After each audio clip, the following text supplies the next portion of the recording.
L'objectif de cette vidéo est de déterminer, à partir des moments calculés sur appui, le diagramme et les expressions du moment hyperstatique et de l'effort tranchant hyperstatique, ainsi que le calcul de la réaction d'appui. Allez, c'est parti!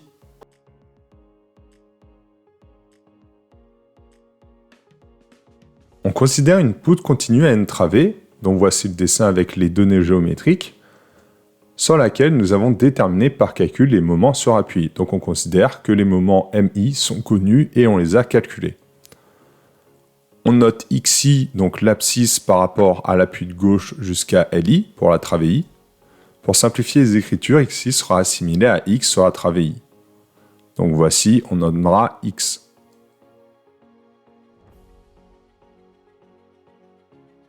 Afin de déterminer l'effort tranchant hyperstatique et le moment fléchissant hyperstatique, considérons la travée I sur la poutre continue, avec le moment à gauche MI-1 et le moment à droite MI. Donc le moment hyperstatique de la travée I, en fonction de X, c'est μI de X plus le moment à gauche MI-1 fois 1 moins X sur LI, plus le moment à droite MI fois X sur LI. Donc μX, c'est le moment fléchissant de la travée isostatique associée. La travée isostatique, simplement appuyé sur deux appuis. L'effort tranchant hyperstatique de la travée I de X, ça vaut tau I de X plus le moment à droite MI moins MI-1, moment à gauche sur LI. Avec tau I de X, c'est l'effort tranchant de la travée isostatique.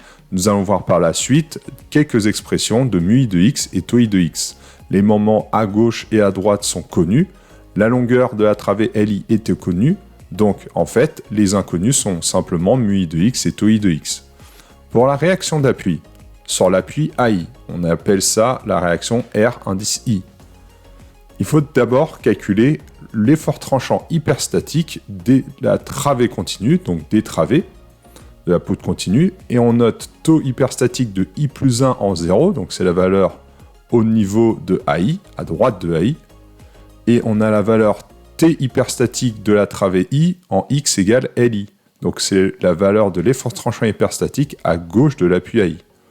On a RI, c'est rien d'autre que T hyperstatique de la travée I plus 1 en X égale à 0, moins l'effort tranchant hyperstatique de la travée I en X égale LI.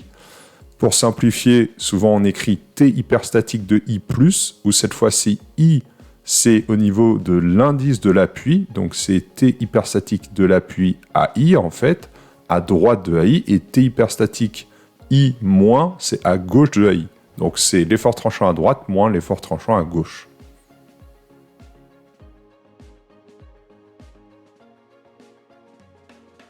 Déterminons l'expression de μI de X et de tau I de X pour cette poutre simplement appuyée sur AB avec une charge uniformément répartie sur la longueur B.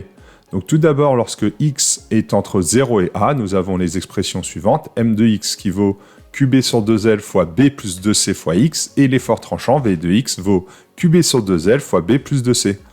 Enfin, lorsque X est entre A et A plus B, nous avons les expressions suivantes. M de X qui vaut QB sur 2L fois B plus 2C fois X, moins Q fois X moins A, le taux au carré sur 2. Et l'effort tranchant V de X vaut QB sur 2L fois B plus 2C moins Q fois X moins A. Enfin, le dernier cas, lorsque X est compris entre A plus B et L, nous avons les expressions M de X qui valent QB fois 2A plus B sur 2L fois L moins X, et enfin V de X qui vaut moins QB fois 2A plus B sur 2L. Nous prenons cette fois-ci la poutre dans son entièreté, donc dans le système hyperstatique avec une poutre continue, donc dans la travée I, et nous déterminerons μI de X et l'expression de tau I de X à partir des expressions ci-dessus. Donc μI de X, c'est rien d'autre que QB sur 2LI fois B plus 2C X lorsque X est compris entre 0 et A. Ça vaut QB sur 2AI fois B plus 2C fois X moins Q fois X moins A le taux au carré sur 2 lorsque I est compris entre A et A plus B. Ça vaut QB fois 2A plus B le tout sur 2AI fois LI moins X lorsque X est compris entre A plus B et L. Enfin, tau I de X, ça vaut QB sur 2LI fois B plus 2C lorsque X est compris entre 0 et A. Ça vaut QB sur 2LI fois B plus 2C moins Q fois X moins A lorsque X est compris entre A et A plus B. Et ça vaut moins QB fois 2A plus B sur 2LI lorsque X est compris entre A plus B et L. Donc voici les expressions de mu i de x et tau i de x. Nous avons un cas particulier lorsque effectivement, on a une charge uniformément répartie sur toute la longueur. Donc mu i de x, c'est un d'autre que q fois li sur 2x moins qx carré sur 2.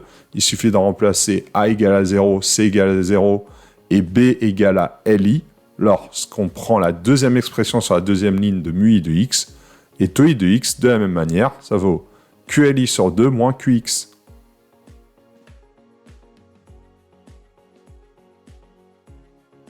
Déterminons maintenant les expressions de mu i de x et tau i de x pour ce cas-là, donc une poutre simplement appuyée sur A avec une charge ponctuelle à une distance A du point A. Donc lorsque x est compris entre 0 et A, nous avons l'expression m de x qui vaut P fois B fois x sur L, et l'effort tranchant V de x qui vaut P fois B sur L. Lorsque x, cette fois-ci, est à droite, donc est compris entre A et L, nous avons m de x qui vaut P fois A fois 1 moins x sur L, et V de x qui vaut moins P fois A sur L. Ensuite, dans le cas du système hyperstatique de la travée I, nous avons mu i de x et tau i de x, les expressions suivantes. Donc mu i de x, c'est P fois B fois x sur Li, lorsque x est compris entre 0 et A, et ça vaut P fois A fois 1 moins x sur Li, lorsque x est compris entre A et L. Pour tau i de x, ça vaut P fois B sur Li, lorsque x est compris entre 0 et A, et ça vaut moins PA sur Li lorsque x est compris entre A et L. Nous avons un cas particulier, c'est lorsque P est centré, donc sur la travée AI-1 AI. Dans ce cas-là, mu i de x vaut donc Px sur 2, lorsque x est compris entre 0 et Li sur 2, il suffit de remplacer A égale à B égale Li sur 2, et P sur 2 fois L moins x, lorsque x est compris entre Li sur 2 et Li. Et tau i de x, qui vaut P sur 2, lorsque x appartient à 0, Li sur 2, et qui vaut moins P sur 2, lorsque x appartient à Li sur 2, Li.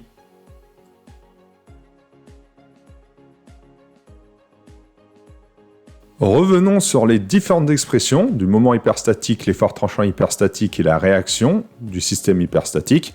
Maintenant, nous avons tout, mu i de x, tau i de x, le moment à gauche, le moment à droite, la longueur de la travée, et enfin, on peut déterminer la réaction d'appui. Merci d'avoir visionné cette vidéo, j'espère que vous êtes plus à l'aise sur le moment et l'effort tranchant hyperstatique, et ainsi que le calcul de la réaction. N'hésitez pas à vous abonner.